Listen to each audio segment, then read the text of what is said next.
우리 교회 대학교 다니는 한 청년이 학교에서 기도 모임을 하고 있던 10월 어느 화요일 학과장님으로부터 전화를 받았습니다. 이런 내용이었습니다. 11월 10일 미국에 갈 수 있느냐. 아마 학교에서 몇 학생들을 추천해서 일종의 연수를 좀 보내주는 것이죠. 미국의 명문 대학이 있는 보스턴. 저도 참 가보고 싶은 곳인데요. 여기 한 일주일 정도 다녀올 수 있도록 그런 기회를 주는 것입니다. 너무나 좋은 기회지 않습니까? 그래서 처음에는 굉장히 들떴지요. 다음 순간 걱정이 아주 밀물처럼 몰려오기 시작했습니다. 가정 형편이 너무 안 좋거든요. 물론 항공료와 숙박비를 학교에서 지원해 준다고 할지라도 일주일 동안 체류하는 그 경비가 만만치 않게 들기 때문에 정말 무거운 마음을 안고 하나님 앞에 간절하게 기도하게 됐습니다. 그리고 하나님의 그 놀라운 손길을 경험을 하게 됐는데요. 자세한 내용은 여러분 주보를 보시면 되겠습니다. 참 하나님께서 어떻게 역사해 주시는지 실제적인 체험을 하게 된 것이죠. 내 필요를 아시고 그것들을 채워주시는 하나님이 그저 놀라울 뿐이다. 앞으로는 모든 순간 하나님만을 붙잡고 하나님의 딸로서 살아가고 싶다 고백을 합니다. 지난 시간에 말씀드렸는데요. 우리는 예수 그리스도의 십자가의 은혜를 믿음으로 말미암아 그 아들의 영으로 하나님의 자녀가 되는 확신을 갖게 됐습니다. 하나님의 자녀는 하나님을 아바, 아버지, 아빠라고 부를 수 있게 됐다고 말씀을 드렸죠. 하나님을 아빠로 부른다는 것은 뭡니까? 그냥 호칭만 그런 것이 아니죠. 그 아버지에게 나와서 필요한 거 구하면 아버지께서 좋은 것을 주시는, 마태복음 7장 나오는 것처럼 육신의 아버지도 자녀가 떡을 달라는데 돌을 줄 자가 어디 있고 생선을 달라는데 뱀을 줄 자가 어디 있느냐. 하물며 하늘에 계신 너희 아버지께서는 좋은 것을 주시지 않겠느냐. 같은 본문을 누가복음에서는 성령을 주시지 않겠느냐 약속을 내주시죠. 여러분 이처럼 하나님의 자녀된 삶이라는 것을 구하면 응답받는 삶이죠.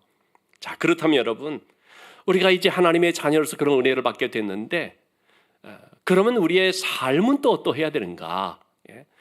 이렇게 하나님 자녀가 됐다, 참 구하면 응답 주시니 감사하다, 이걸로 끝나면 안 되는 거죠. 하나님의 자녀다운 삶이 돼야 되죠. 다시 말하면 하나님의 그 영적 DNA를 가진 하나님의 후사답게 그렇게 살아야 되는데 그게 과연 어떤 삶인가? 오늘 본문을 통해서 세 가지 내용을 좀 보고자 합니다. 첫 번째는요, 믿음에 굳게 서야 한다는 것입니다. 1절의 말씀을 보면 그리스도께서 우리를 자유롭게 하려고 자유를 주셨으니 그러므로 굳건하게 서서 다시는 종의 멍에를 매지 마라. 우리는 죄의 종으로 살던 자들이었거든요.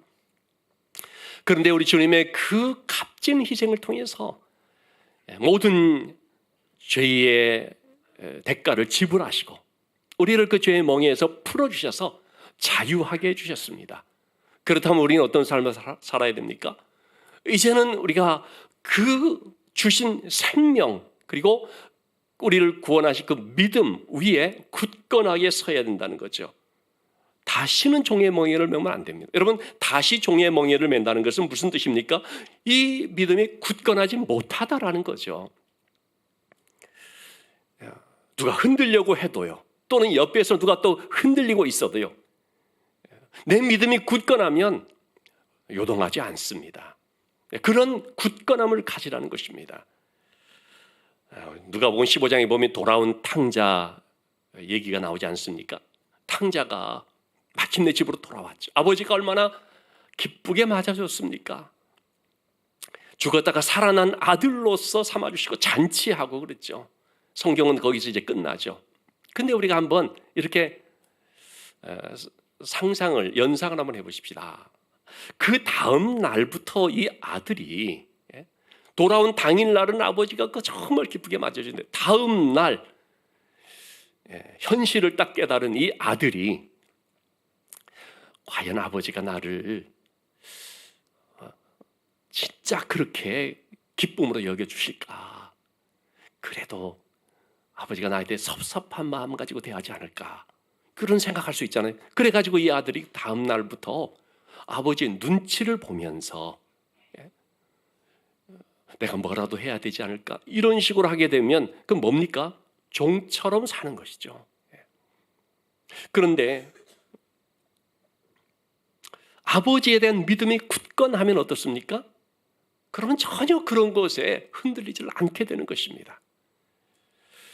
그런데 조금이라도 이 아버지에 대한 믿음이 없게 되면, 약해지면 그게 흔들리기 때문에 율법자들이 그때 와서 미혹하는 말을 하는 거죠. 그 봐라, 너 마음이 불안하지 않느냐 이거죠. 그러니까 아버지가 보기에 참 기쁨이 될 만한 그런 행동을 네가 해야 된다. 네가 비록 아버지가 이렇게 맞아주긴 했지만 그거로 다 끝나는 것이 아니다. 예수님이 십자가 은혜로 우리가 구원을 받았지만 그거로 다 되는 것이 아니다. 이제 그러면 앞으로 열심히 행위를 잘해야 된다. 너는 아침부터 일어나서 종들처럼 마당도 쓸고 또 아버지가 조금 목이 다른 것 같으면 제띠 된 물도 갖다 주고 이런 식으로 뭔가 그렇게 아버지를 마음을 시원케 하는 행동을 해야 된다. 이런 얘기를 듣게 된다고 한다면 여러분 그건 뭡니까?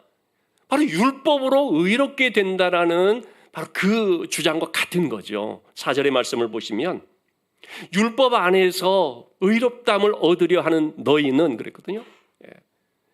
즉 어떤 행동을 통하여서 내가 의롭다 여김을 받으려고 하는 이것이 바로 율법 안에서 의롭다함을 받는 거거든요. 그런 사람은요 너희라고 표현하고 있습니다. 너희라는 말은 뭡니까? 바깥에 있는 사람이란 말이죠. 우리가 아니라 너희라는 말은 예수 그리스도 밖에 있는 사람, 언약의 말씀 밖에 있는 사람, 믿음 안에 있는 것이 아니라 어떤 율법의 행위 안에 있는 사람, 그런 뜻이겠죠. 그런 사람은요 그리스도에게서 끊어지고 은혜에서 멀어지고 떨어진 자가 되어버립니다. 여러분 그러면 예수님의 그 십자가가 무슨 의미가 있습니까? 십자가와 상충이 되는 것입니다. 그리고 그처럼 율법을 강조하기 시작하면요 어떤 문제가 생깁니까? 끝이 없습니다. 할례를 행해야 된다. 이어서 구약의 음식도 먹지 말아야 된다. 안식일도 지켜야 된다. 이것도 해야 된다. 저것도 해야 된다. 율법의 모든 항목을 다 지켜야 된다. 거듭거듭 율법의 요구를 하게 된다는 것입니다. 여러분 우리가 예수 그리스도 안에서 구원받는 하나님의 자녀가 되었다고 하면서 이제 신앙생활을 하는데 교회 안에서조차도요 믿음으로 구원받으면 그것이 전부인데 거기다 꼭 어떤 행위를 해야 된다, 어떤 행동을 해야 된다고 추가하는 것들이 막 있지요. 새벽 기도를 한다라는 것, 우리가 하나님과의 관계 속에서 꼭 또 하나님께 가까이 나가고 하나님과 더 좋은 관계를 갖기 위해서 하는 거지 않습니까? 그런데 그런 것들조차도 새벽 기도를 하라, 전도하라, 그래야 구원을 더 잘 받는다. 봉사 열심히 해라, 그러면 더 많은 복을 받는다. 이런 식으로 행위를 강조하게 되어버리면 그러면 십자가가 묻혀져 버리는 것입니다. 그런데 그런 식으로 어떤 행동을 강조함으로써 율법적이 되는 경우들이 종종이라는 걸 보게 됩니다. 처음에는 좋은 뜻으로 시작을 했는데요. 그게 하나의 규례로 딱 얽매여져 버리면 그것이 은혜에서 멀어지게 만드는 결과들이 있을 수가 있습니다. 우리 교회는 그런 사례는 없습니다만 많은 교회들 보면요. 장로님 석이 있습니다. 여기는 장로님만 앉아야 되는 거죠. 그것은 우선 장로님의 위세를 부리기 위해서 그런 게 아니라 장로님이라면 마땅히 모든 예배에 참석을 해야 된다라는 뜻에서 그래서 장로님들이 좀 안 오면 티가 나게끔 그렇게 이제 그래서 이제 하나의 그걸 좋은 뜻으로서 이렇게 하는 경우도 있지요. 근데 나중에 보면 어떻게 됩니까? 족쇄가 되어버려요 이게. 이렇게 있으면 여러분 어느 장로님의 자리에 지금 있는지 없는지 잘 모르잖아요. 장로님 석이 딱 있어버리면 예배는 잘 안 드리면서 그것만 체크하는 분들도 꼭 있거든요. 오늘 무슨 장로님이 왜 안 왔지? 지난 수요 예배도 안 왔던데 뭐 이런 식이 돼버리면 그럼 그것은 종으로 매어져 있는 거거든요. 그렇게 하지 않도록 하나님께서 우리에게 십자가의 은혜를 주신 것입니다. 자, 그래서 우리는 그런 행위에 매어지는 것이 아니라 믿음에 굳게 서야 됩니다. 우리가 이런 믿음에 굳게 서기 위해서 우리가 붙잡아야 될 한 가지가 있습니다. 그게 6절 말씀입니다. 사랑으로 역사하는 믿음뿐이라 그랬는데요. 할례든 무할례든 어떤 형식이든 관계없이, 오늘 제가 일부 예배 마치고 세례 교육을 좀 했는데요. 세례든 침례든 어떤 형식 관계없이 중요한 것은 그 의미인 것이죠. 중심에 믿음이 있느냐 하는 것이죠. 그 어떤 것도 효력이 없고요. 오직 사랑으로 역사하는 믿음뿐이라 성경은 말하고 있는데, 여기서 역사하다라는 말 원어로 에네르게오라는 말은, 여러분 에네르게오, 에너지 잘 아시죠? 이 에네르게오라는 말은 에너지를 공급하다라는 뜻입니다. 그러니까 여러분 믿음의 에너지를 공급하는 게 뭐냐? 사랑인 것입니다. 우리가 하나님에 대한 믿음을 굳건히 하기 위해서 먼저 우리에게 요구되는 것이 뭐냐면 하나님의 사랑을 아는 것입니다. 여러분이 하나님의 사랑을 잘 알지도 못하면서 나는 하나님을 믿는다 하면요, 그것은 맹목적 믿음이고 그것은 진짜 믿음이라고 말할 수가 없죠. 예수님이 십자가의 사랑이 어떤지를 아니까 그 알면 알수록 믿음이 더 강건해지는 거죠. 왜냐하면 그 사랑이 우리로 하여금 에너지를, 믿음을 가질 수 있는 에너지를 공급해 주는 거거든요. 그런 점에서 이 사랑이 참 중요하다고 할 수가 있습니다. 사랑으로 하는 것과 그렇지 않은 것은요, 너무나 큰 차이가 있습니다. 사랑이 빠진 가운데서 어떤 봉사를 하고 의무를 행하게 되면 그 어떻게 됩니까? 그건 참 피곤한 것이 될 수가 있습니다. 지치고 힘듭니다. 그런데 똑같은 일을 하더라도 사랑으로서 하게 되면 즐겁습니다. 그 예를 우리는 야곱을 통해서 볼 수가 있죠. 창세기 29장 20절의 말씀 보니까 야곱이요, 라헬을 연애해서 이 라헬을 얻기 위해 7년 동안 외삼촌 라반의 종으로서 말이죠, 그 집을 섬깁니다. 그런데 그 7년을 어떻게 여깁니까? 며칠같이 여깁니다. 수일처럼 여깁니다. 만약에 여러분이 야곱이 종으로서 그 세월을 지냈다면 어땠을까요? 얼마나 힘들고 마음도 괴롭고 막 몸도 지치고 그랬겠습니까? 그런데 7년을 수일처럼 여겼다고 성경이 말하고 있는데 이유는 딱 한 가지입니다. 라헬을 사랑하는 까닭에. 그러니까 그것이 즐거움이 되고요, 소망이 되는 것입니다. 우리가 하나님을 섬긴다는 것도 바로 그런 의미인 거죠. 탕자가 아버지 집에서 종들처럼 눈치 보면서 뭘 하게 되면은 얼마나 그 마음이 힘들고 피곤하겠습니까? 그런데 그게 아니라 나를 이렇게 용서해주고 나 같은 것도 자식이라고 품어주는 정도가 아니라 진짜 새로운 아들처럼 이렇게 삼아주는 그 아버지가 얼마나 감사한지. 아버지의 사랑이 막 절절하게 와닿으니까 내가 아버지를 위해서 참 기쁘게 해드려야지. 그러면서 여러분 하게 되면 어떻습니까? 즐거움을 하게 되는 거거든요. 우리가 교회 안에서 어떤 봉사와 섬김을 하더라도 참 우리 주차 안내 같은 경우에도 좀 사실 힘든 일이지 않습니까? 그런 여러 가지 봉사들, 방송실에서 봉사를 하고 또 교사로서 성가대원으로서 이러한 것들이 하나의 의무로 하게 되면 혹은 뭐 남들한테 보여지도록 위해서 혹은 나중에 어떤 직분자 투표할 때에 조금 눈도장으로 찍기 위해서 그렇게 만약 한다면 이게 얼마나 피곤한 일입니까?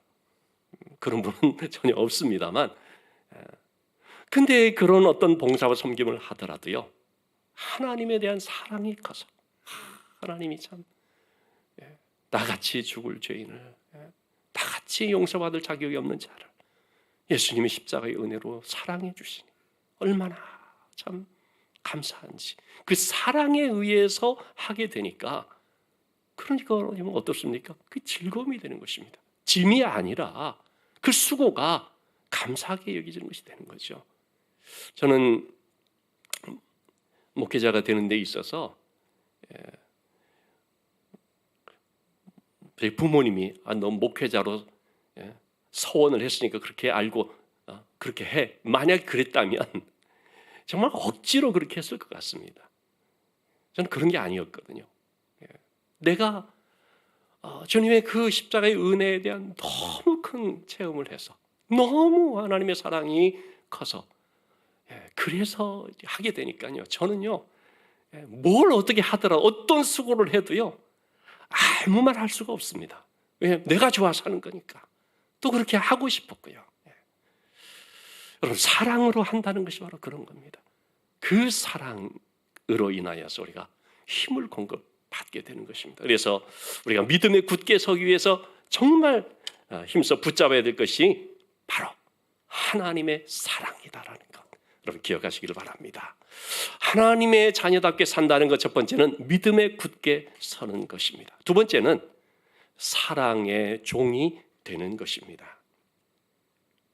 13절의 말씀을 보면 주님께서 우리를 위해 너무나 값진 희생을 지불하시고 죄의 종이 되었던 우리를 죄의 결박에서 풀어주셔서 자유케 주셨는데, 그 말은요, 우리가 자유를 위하여서 부르심을 입었다라는 뜻입니다. 여러분, 그러한 결박된 가운데서 우리를 꼼짝 못하게 하고 있었던, 우리를 정죄하는 그 어떤 법에서 우리가 이제 노임을 딱 받았을 때 자유됐잖아요. 그러면 어떻게 해야 됩니까? 나 이제 자유야. 나 이제 어떤 죄를 지어도 이제는 그 법에 저촉받지 않아. 그러면서 그걸 가지고 육체의 기로 삼으면 됩니까? 안 됩니까? 안 되는 거죠. 간통죄가 폐지됐다고 해서 이제 마음 놓고 그렇게도 되는구나 하면서 육체의 기를 삼으면 더 죄가 심해져 버리는 거죠. 그러지 말, 그렇게 주신 은혜가 아니라는 것입니다. 그래서 육체의 기회를 삼지 말고 오직 사랑으로 서로 종로로 하라라고 말씀을 하고 있습니다. 여러분, 우리가 만약에 이것을 육체의 기회로 삼아버리면요, 다시 죄의 종이 되어버리는 것이죠. 다시 죄의 결박 가운데 놓이게 되는 것이죠. 그래서 주님은 다시는 죄의 종이 되지 마라. 이스라엘 백성들이 출애굽을 했습니다. 그 출애굽한 백성들에게 하나님께서 아주 신신당부한 것이, 그 신신당부했다 그래서 신명기입니다. 왜냐하면 신이 반복할 신이라고 하지 않습니까? 그처럼 아주 당부한 것이 뭐냐면 절대 애굽으로 돌아가지 마라, 그 말이었거든요. 그 말이 뭐냐면 다시는 종의 멍에를 매지 마라 라는 뜻입니다. 그런데 다시 또 죄 가운데로 들어가 버리면 그 종의 멍에를 매는 셈이 되어버리죠. 가늠하다가 현장에서 잡힌 여인을 사람들이 예수님께 끌고 왔습니다. 그때 예수님이 어떻게 하셨습니까? 죄 없는 자가 먼저 돌로 치라 하셨죠. 그러면서 여인에게 한 말이 뭐냐면 나도 너를 정죄하지 아니하노니 가서 다시는 죄를 범하지 마라, 그 말씀을 하거든요. 이렇게 용서해 준다. 그러면 나 이제 자유라 하면서 똑같은 행동을 하면 안 된다는 거죠. 용서받았지만 이제 다시는 하지 말라는 것입니다. 그러면서 주님 주신 말씀이 바로 요한복음 8장 34절 말씀입니다. 또다시 죄를 범하게 되면 그건 뭐냐? 죄를 범하는 자마다 죄의 종이 되기 때문입니다. 그래서 다시는 죄를 범하지 말라, 이 말은 다시는 죄의 종이 되지 말라, 그런 말씀이 되겠습니다. 자, 그러면 우리는 죄의 종이 되는 것이 아니라 어떤 종이 되는 것입니까? 고린도전서 9장 19절에서 22절 말씀 보시면 바울 사도가 자기 고백을 하는 것입니다. 내가 참 자유를 받은 사람인데, 그래서 그는 모든 율법으로부터 자유, 유대인으로부터 자유, 그 어떤 사람으로부터도 눈치 보지 않고 참 자유한 사람인데, 그럼에도 바울은 어떻게 했습니까? 유대인에게는 유대인으로, 헬라인에게는 헬라인으로, 할례 받은 사람에게는 할례 받은 자로, 할례 받지 않는 자에게는 할례 받지 않는 자처럼 그렇게 돼야 하거든요. 그건 사람의 비율을 맞추기 위해서 그런 것이 아니라 그 영혼을 얻기 위해서, 예수 믿게 하기 위해서, 이걸 가리켜 바울은 종이 된 것이라고 표현합니다. 여러분, 이 종이 됐다는 게 무슨 뜻이겠습니까? 사랑의 종이 됐다는 뜻이죠. 여러분, 결혼하면은요, 한 사람에게 매이죠. 당연히 매여야 되죠. 한 남자가 한 여자에게 매야 되고, 한 여자가 한 남자에게 매야 됩니다. 여러분, 그것이 결박이고 구속입니까? 아닙니다. 그게 자유인 것입니다. 아내에게 매여야, 또는 남편에게 매여야 딴 생각할 것도 없고 딴 사람 쳐다볼 것도 없고, 그게 참 자유가 되는 거죠. 이게 사랑의 종인 것입니다. 우리가 죄의 종이었던 자들이요, 이제는 예수 그리스도의 구원의 은혜로 말미암아 주님께 매인 자가 됐는데요, 그걸 가리켜서 사랑의 종이라고 말할 수가 있습니다. 죄의 종으로 살면은 참 힘들지만요, 사랑의 종으로 살면 오히려 더 자유합니다. 그리고 우리가 주님께 매인 사랑의 종으로 살게 되면요, 하나님의 영광이 나타나고요, 그리스도의 향기가 나게 되는 것입니다. 자, 그런데 우리는 구원 받았음에도 불구하고 여전히 내 안에 이 죄성이라고 하는 육체의 욕심과 혹은 정욕이 남아 있습니다. 그래서 때로는 범죄할 때도 있죠.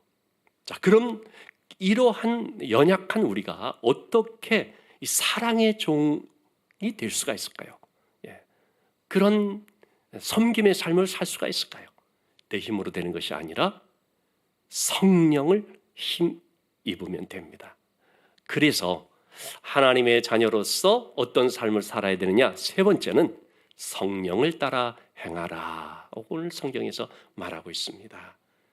여러분, 우리 안에 있는 자유를 가지고 육체의 기회로 삼고자 하는 내 육체적 욕심이 우리 안에 있고요, 또 그러면 안 돼, 이제 하나님의 자녀답게 믿음으로 살아야 되고 거룩한 삶을 힘써야지라고 하는 성령의 요구가 우리 안에 같이 있습니다.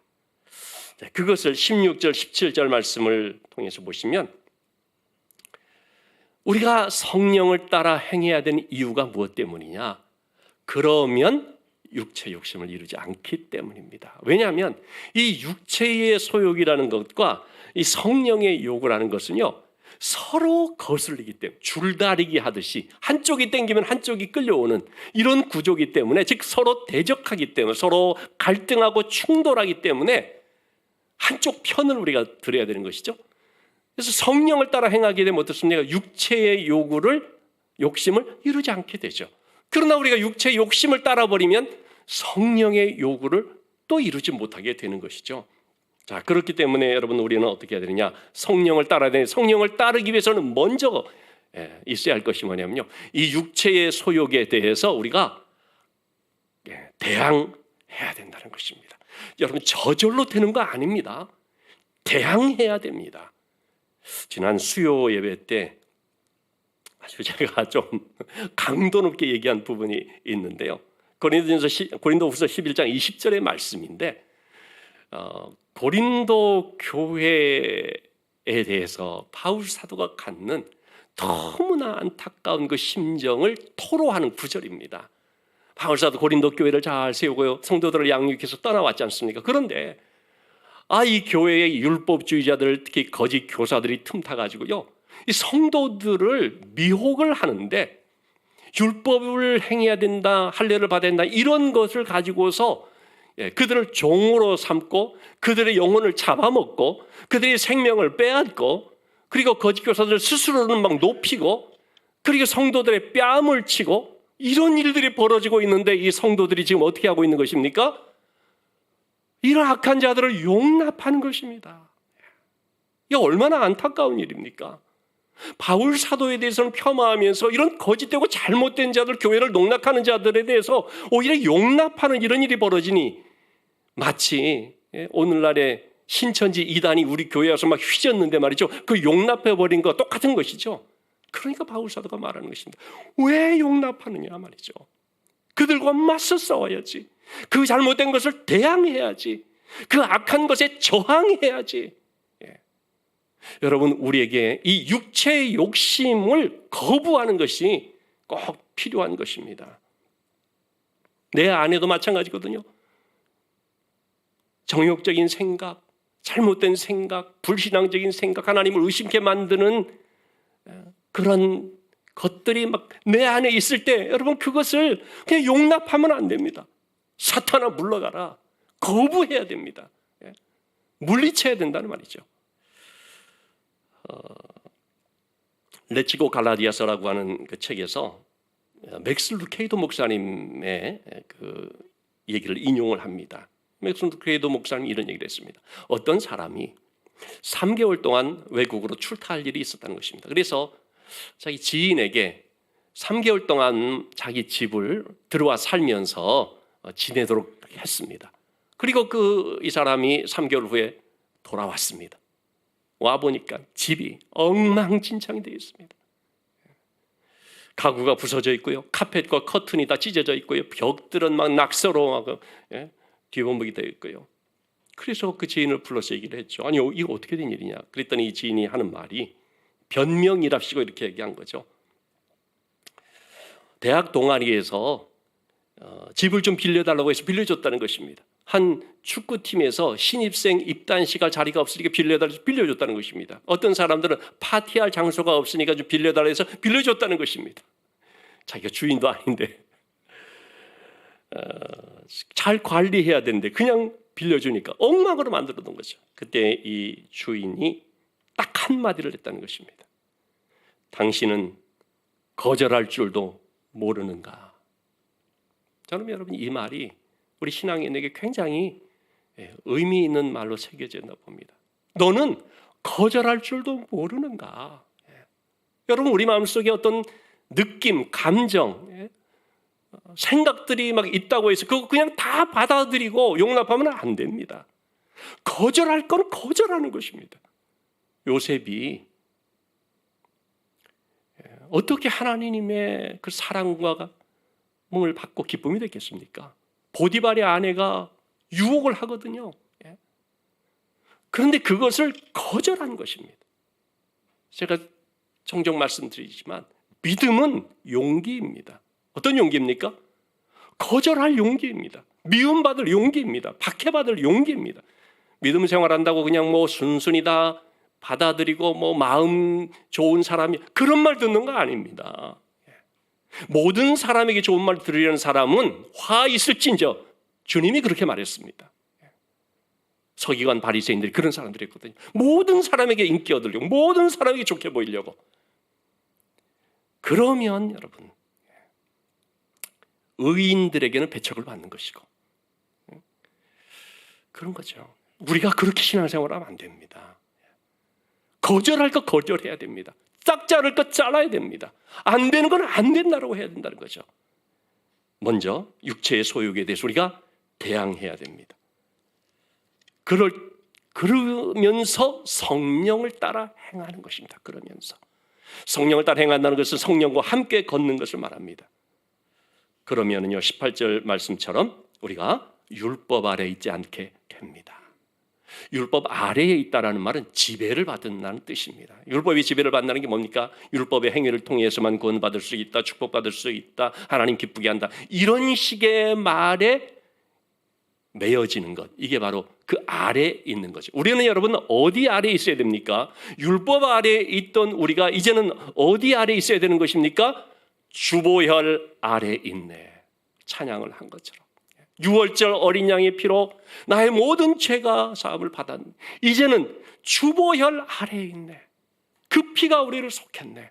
여러분, 주보혈 아래에 있다는 것이 바로 성령의 지배 아래에 있다는 걸 말하는 거, 성령의 은혜 안에 있는 삶이라는 것을 말하는 것이 되겠습니다. 우리가 성령의 은혜 안에 있으면 율법의 지배를 더 이상 받지 않습니다. 왜? 성령이 우리를 지배하고 있기 때문인 것이죠. 제가 말씀에 양육할 때 종종 예를 드는 한 스토리가 있습니다. 체로키 인디안 부족에게 전해져 오는 삶의 지혜에 대해서 말해주는 우화로 잘 알려져 있죠. 할아버지가 손자에게 말했습니다. 얘야, 우리 마음속에는 두 마리의 늑대가 있단다. 한 마리는 검은 늑대, 한 마리는 하얀 늑대. 이 검은 늑대라는 것은 악을 상징하는 것이죠. 미움, 분노, 시기, 질투, 악한 생각, 음란, 이러한 것들이 이 검은 늑대로 표현된다고 하겠습니다. 반면에 하얀 늑대, 이것은 선을 뜻한다고 하겠죠. 기쁨, 사랑, 평강, 봉사와 또는 이런 은혜, 이런 것들이 다 하얀 늑대로 표현될 수 있죠. 이 두 마리가 우리 안에서 싸운다는 것입니다. 서로 대적하는 것입니다. 육체의 욕심과 성령의 소욕이 부딪히는 것이죠. 손자가 물었죠. 할아버지, 누가 이겨요? 누가 이긴다고 했습니까? 네가 먹이를 주는 애가 이긴다. 우리가 육체의 욕심만을 붙잡고 살게 되면 어떻습니까? 그것이 우리를 지배해버리니까 성령의 소욕을 이겨버리죠. 그러나 우리가 성령을 따라 살면서 성령의 은혜 안에 있기를 힘쓸 때 어떻게 됩니까? 육체의 욕심을 이기게 되는 것이죠. 저는 이 우화가 우리 신앙생활에 굉장히 의미를 주는 것이라고 생각이 됩니다. 자, 그러면 여러분, 우리 육체의 일이라는 것이 뭡니까? 오늘 성경은 그걸 분명하게 얘기를 해주고 있습니다. 19절의 말씀, 육체의 일은 아주 분명하다라고 말하고 있죠. 첫째는 음행 더러운 것, 호색입니다. 성적인 죄악입니다. 성적인 죄악은 하나님의 성전인 우리의 이 심령을 아주 망쳐버리는 것이죠. 더럽게 만드는 것이죠. 이러한 육체의 일들, 이것에 대해서 우리가 맞서 싸워야 되는 것입니다. 또 육체의 일은요, 20절의 말씀, 좀 종교적인 그런 문제죠. 우상숭배, 주술, 미신. 거룩한 하나님을 섬겨야 되는데 온갖 이 세상에 귀신, 미신, 여러분 좀 있으면 신년이 되는데 신년 운수, 오늘의 운세 생각도 마시기 바랍니다. 그럴 분 물론 없지만 무슨 장난으로라도 그렇게 하면 안 됩니다. 이게 육체의 일이라고 지금 분명히 말하고 있습니다. 또 이어지는 말씀 20절과 21절 말씀도 육체의 일은 뭐냐면 원수 맺는 것, 분쟁, 시기, 분냄, 당 짓는 것, 분열, 이단, 투기, 술 취함, 방탕. 여러분, 우리가 교회 안에서 당 짓는 것, 자기 편 만들고 또 자기 자랑 삼고자 하고 이런 것들이 있다면 그거는 육체의 일이라는 것을 알아야 됩니다. 하지도 말아야 되지만 분명하게 우리가 알아야 됩니다. 예수님의 사람들은 어떤 사람입니까? 24절에서 25절, 바로 이와 같은 육체의 일, 육체의 정욕과 탐심을 십자가에 못 박은 사람들입니다. 그럴 때 우리가 성령으로 살고 성령으로 행하게 되는 것입니다.